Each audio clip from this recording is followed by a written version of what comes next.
The PlayStation 5 had a wild and frankly terrible launch. Hardly anyone could buy it, and almost everybody that did buy it was reselling it for double the price. 3 years later, things are back to pretty much normal, and you can walk into just about any store and buy one either new or used, or have it delivered to your house easily, depending on where you're at in the world.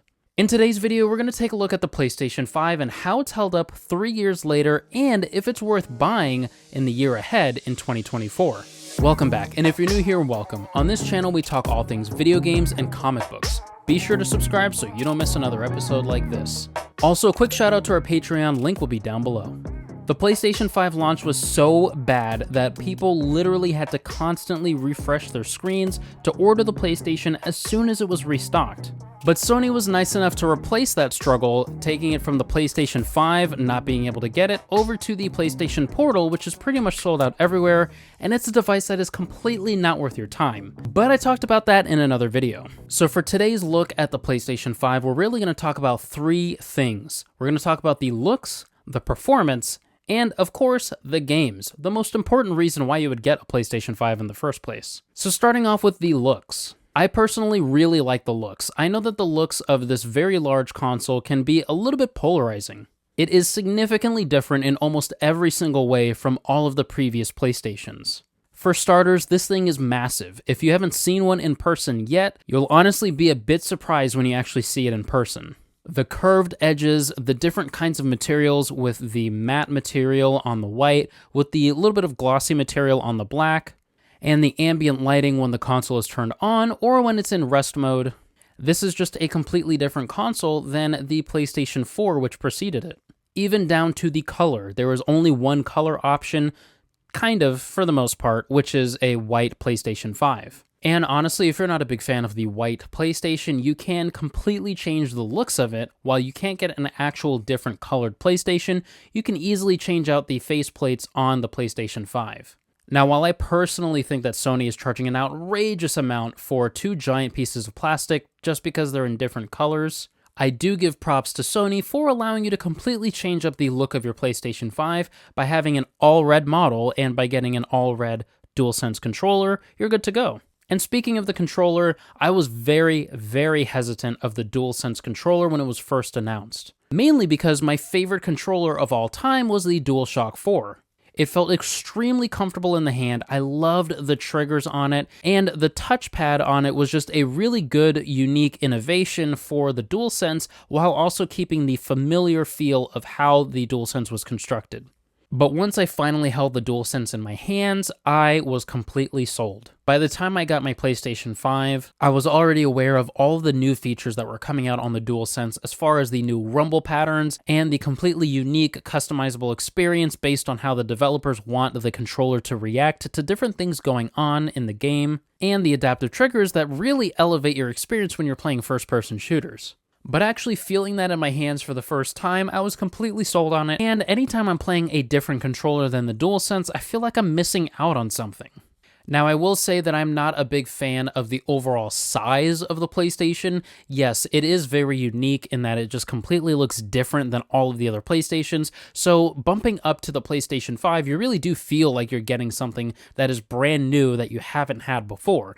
That is a nice feature. However, it is really, really big, and so in some setups, I can see this being too big to even fit inside a media console, or look a bit out of place on a shelf or on a TV stand. And so it's just this kind of obnoxiously large thing that no matter how you look at it, you're kind of just stuck with this big statement piece as part of your entertainment setup. But enough about the looks, and before I move into the performance, I do want to remind you to hit that like and subscribe button. That is the biggest way you can help support this channel. If you like gaming content and you like creators that aren't just constantly praising every new bit of new media that comes out, well, you came to the right place, because I give my honest takes on every single game and console that I play. Now, enough about that, let's move on to the performance, and honestly, the performance is really good 3 years later. This is one of the consoles that I really feel can last another 5, even 10 years from now. Everything is extremely snappy and quick, down to the main UI on the home screen, and even when you're playing games, I rarely, if ever, feel any kind of hiccups in any games that I'm playing. Now, I also have the current gen Xbox, and I know that they particularly call this feature the Quick Resume feature. I cannot remember if Sony explicitly has a name for this feature, but on the PlayStation 5, the quick resume feature is really quick and snappy. You're able to easily jump into games that you haven't played in a while, and you're able to just pick up exactly where you left off, and you're into a game within about 10 seconds of turning on the console. But one thing that has been a problem for me, and has been a problem since I got the PlayStation, is that the disc motor is actually very, very loud. And honestly, it's really annoying. So for the most part, the PlayStation is extremely quiet. It is whisper quiet. There are times when I turn on the PlayStation and I forget that it's on. Maybe I have a video playing in the background and I pause it. I walk away for a while and the PlayStation is still on. It hasn't turned off yet, and I just forget that it's on. It's whisper quiet. But as soon as the disk drive spins up and is spinning the game, it gets extremely loud and very noticeable. Now, while it only lasts about 5 to 8 seconds at a time, it's honestly not that big of a deal in the grand scheme of things. It's just really annoying when it happens, and I always stop what I'm doing to look at the PlayStation the moment that it happens because it's so noticeable. It really takes you out of the moment every time it happens. But honestly, that is my only performance gripe at this time, and honestly, if that is my only problem that I have to deal with, then I will take that over something like the Red Rings of Death any day. But really, at the end of the day, what is the most important thing about the PlayStation? That will obviously have to be the games. Now, while I'm a massive fan of the Xbox and Game Pass, the value in that is completely unparalleled and unrivaled. It's not even funny. Yes, we do have PlayStation Plus and the different features and the different tiers that it has, but honestly, it just can't compare to Game Pass.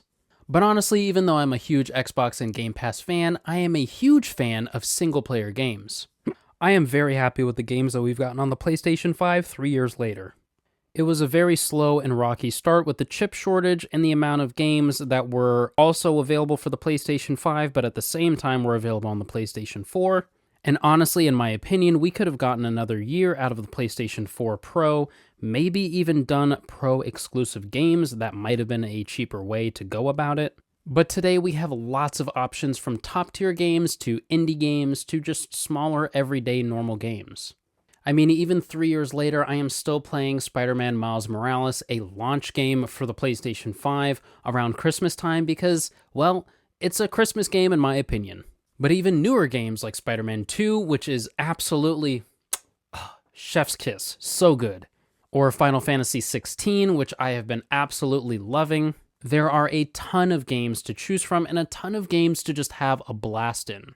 I mean, even the little things like Astro's Playroom, a game that comes free on every single PlayStation 5, that was honestly a blast. It's such a fun game and allows you to understand the new features in the DualSense, and it's honestly pretty addictive. Even to this day, I am still playing it and just kind of replaying some of the maps that are there.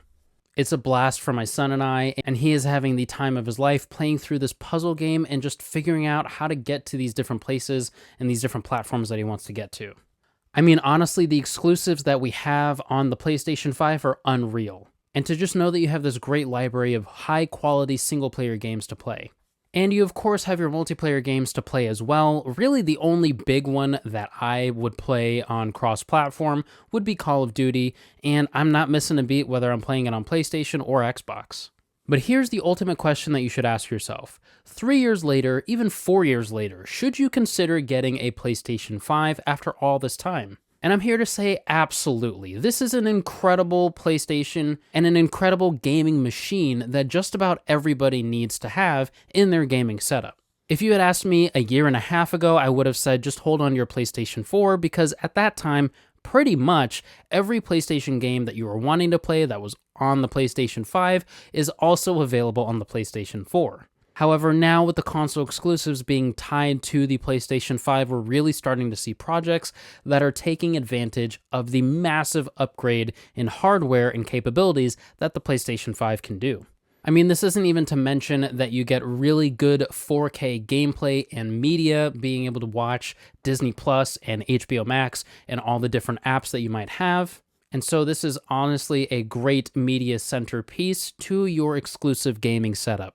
Now, if you stuck around for this long, be sure to hit that subscribe button. Make sure that you are subscribed so you don't miss another episode like this. And while I mentioned earlier that I am not a fan of the PlayStation Portal and that I don't feel that it is worth almost anybody's time, there is a very select market of people that I think that the PlayStation Portal could be good for. So check out this video right here where you'll see my honest thoughts on the PlayStation Portal and if it's worth your time if you're the person that Sony made this for. And I'll catch you over in that other video. Peace.